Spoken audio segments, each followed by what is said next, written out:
ಶ್ರೀ ಗಣಪತಿ ಶಾರದಾ ಗುರುಭ್ಯೋ ನಮಃ.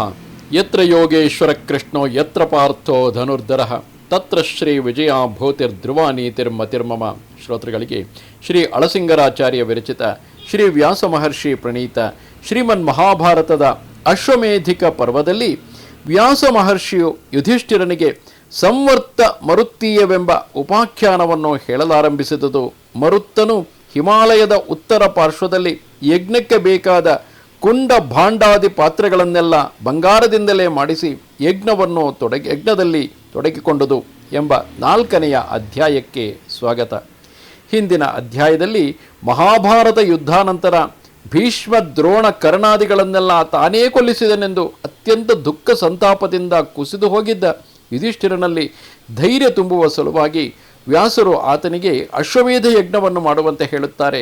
ಆದರೆ ಅಶ್ವಮೇಧ ಯಜ್ಞವನ್ನು ಮಾಡುವಷ್ಟು ಧನಕನಕಗಳು ನನ್ನಲ್ಲಿ ಇಲ್ಲವಲ್ಲ ಎಂದಾಗ, ಹಿಂದೆ ಮರುತ್ತರಾಜನು ಯಜ್ಞವನ್ನು ಮಾಡಿದಾಗ ಬ್ರಾಹ್ಮಣರು ಬಿಟ್ಟು ಹೋದ ಸಂಪತ್ತು ಇನ್ನೂ ಹಿಮಾಲಯದಲ್ಲಿಯೇ ಬಿದ್ದಿದೆ, ಅದನ್ನು ನೀನು ಪಡೆದುಕೊಂಡು ಅದರಲ್ಲಿಯೇ ಯಜ್ಞವನ್ನು ಮಾಡಬಹುದು ಎಂದು ಹೇಳುತ್ತಾರೆ.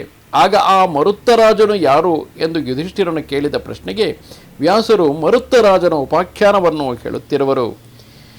ಆಗ ಯುಧಿಷ್ಠಿರನು ವ್ಯಾಸ ಮಹರ್ಷಿಯನ್ನು ಕುರಿತು ಕೇಳುತ್ತಾನೆ, ಓ ಧರ್ಮಜ್ಞ, ಮರುತ್ತನೆಂಬ ರಾಜರ್ಷಿಯ ವಿಚಾರವನ್ನೆಲ್ಲ ಕೇಳಬೇಕೆಂದು ನನಗೆ ಕುತೂಹಲವುಂಟು, ಆ ಕಥೆಯನ್ನು ವಿವರಿಸಬೇಕು ಎಂದನು. ಅದಕ್ಕೆ ಆ ವ್ಯಾಸನು, ಧರ್ಮಪುತ್ರ ಕೇಳು. ಪೂರ್ವದಲ್ಲಿ ನ್ಯಾಯಶೀಲನಾದ ಮನುವೆಂಬ ರಾಜನಿದ್ದನು. ಅವನಿಗೆ ಮಹಾಧನುರ್ಧರನಾದ ಪ್ರಜಾತಿ ಎಂಬ ಪುತ್ರನಾದನು. ಅವನಿಗೆ ಕ್ಷಾತನೆಂಬ ಮಗನಾದನು. ಇಕ್ಷ್ವಾಕುವೆಂಬ ಪ್ರಸಿದ್ಧ ರಾಜನು ಅವನ ಮಗನು. ಅವನಿಗೆ 100 ಮಂದಿ ಪುತ್ರರು ಹುಟ್ಟಿದರು.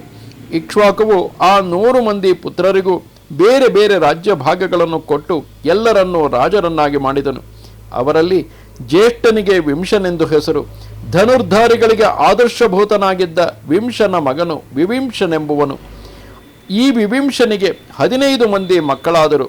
ಅವರೆಲ್ಲರೂ ಧನುರ್ವಿದ್ಯೆಯಲ್ಲಿ ಬಹಳ ನಿಪುಣರಾಗಿಯೂ ಬ್ರಾಹ್ಮಣ ಪ್ರಿಯರಾಗಿಯೂ ಸತ್ಯವಾದಿಗಳಾಗಿಯೂ ದಾನ ಧರ್ಮ ನಿರತರಾಗಿಯೂ ಶಾಂತ ಸ್ವಭಾವವುಳ್ಳವರಾಗಿಯೂ ಯಾವಾಗಲೂ ಎಲ್ಲರಿಗೂ ಪ್ರಿಯವನ್ನೇ ನುಡಿಯತಕ್ಕವರಾಗಿಯೂ ಇದ್ದರು. ಅವರಲ್ಲಿ ಜ್ಯೇಷ್ಠನಿಗೆ ಖನೀನೇತ್ರನೆಂದು ಹೆಸರು. ಅವನು ಮಹಾಪರಾಕ್ರಮಿ. ಅವನು ಇತರ ಸಹೋದರರನ್ನೆಲ್ಲ ಪೀಡಿಸುತ್ತಿದ್ದನು. ರಾಜ್ಯವನ್ನೆಲ್ಲ ಜಯಿಸಿ ಶತ್ರು ಬಾಧೆಗಿಲ್ಲದಂತೆ ಮಾಡಿದನು. ಆದರೆ ಅವನು ರಾಜ್ಯವನ್ನು ರಕ್ಷಿಸಲು ಸಮರ್ಥನಾಗಲಿಲ್ಲ. ಪ್ರಜೆಗಳಲ್ಲಿ ಯಾರಿಗೂ ಅವನಲ್ಲಿ ಪ್ರೀತಿ ಇರಲಿಲ್ಲ. ಆಮೇಲೆ ಪ್ರಜೆಗಳು ಅವನನ್ನು ರಾಜ್ಯಾಧಿಕಾರದಿಂದ ತಪ್ಪಿಸಿ ಸುವರ್ಚಸನೆಂಬ ಅವನ ಮಗನಿಗೆ ಪಟ್ಟಾಭಿಷೇಕವನ್ನು ನಡೆಸಿದರು. ಅವನ ಪರಿಪಾಲನದಲ್ಲಿ, ಆ ಸುವರ್ಚಸನ ಪರಿಪಾಲನದಲ್ಲಿ ಪ್ರಜೆಗಳೆಲ್ಲರಿಗೂ ತೃಪ್ತಿಯಾಯಿತು.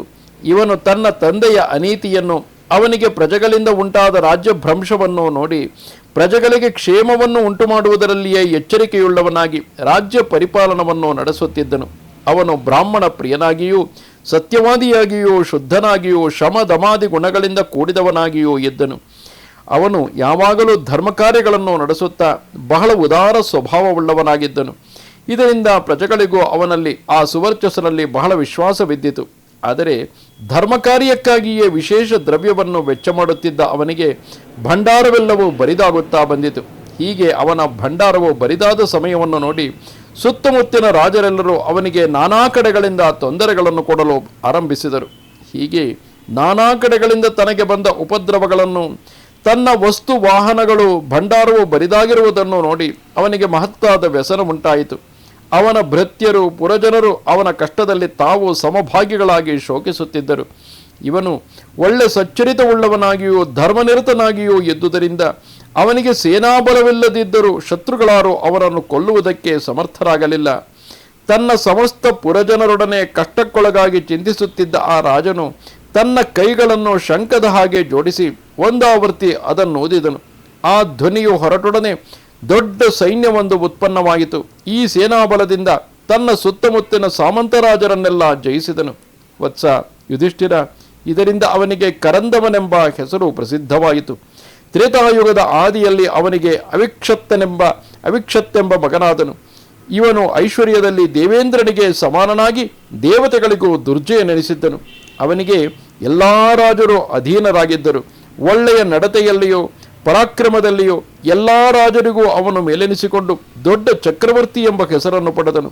ಅವನು ಪರಾಕ್ರಮದಲ್ಲಿ ಇಂದ್ರನಿಗೆ ಸಾಟಿ ಎನಿಸಿಕೊಂಡು ಯಜ್ಞಶೀಲನು, ಧರ್ಮರಥನು, ಧೈರ್ಯಶಾಲಿಯು, ಜಿತೇಂದ್ರಿಯನೂ ಆಗಿದ್ದನು. ಮತ್ತು ತೇಜಸ್ಸಿನಲ್ಲಿ ಸೂರ್ಯನಿಗೂ, ಕ್ಷಮೆಯಲ್ಲಿ ಭೂಮಿಗೂ, ಬುದ್ಧಿಯಲ್ಲಿ ಬೃಹಸ್ಪತಿಗೂ, ಸ್ಥೈರ್ಯದಲ್ಲಿ ಹಿಮವಂತನಿಗೂ ಸಾಟಿಯಾಗಿದ್ದನು.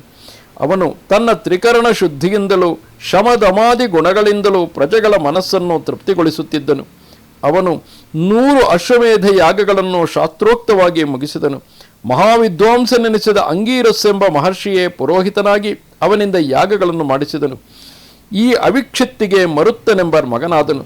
ಇವನು ಗುಣಗಳಲ್ಲಿ ತಂದೆಯನ್ನು ಮೀರಿಸಿ ಧರ್ಮಜ್ಞನಾಗಿ ಚಕ್ರವರ್ತಿ ಎನಿಸಿಕೊಂಡು ಮಹಾಯಶಸ್ಸಿಗೆ ಭಾಗಿಯಾದನು.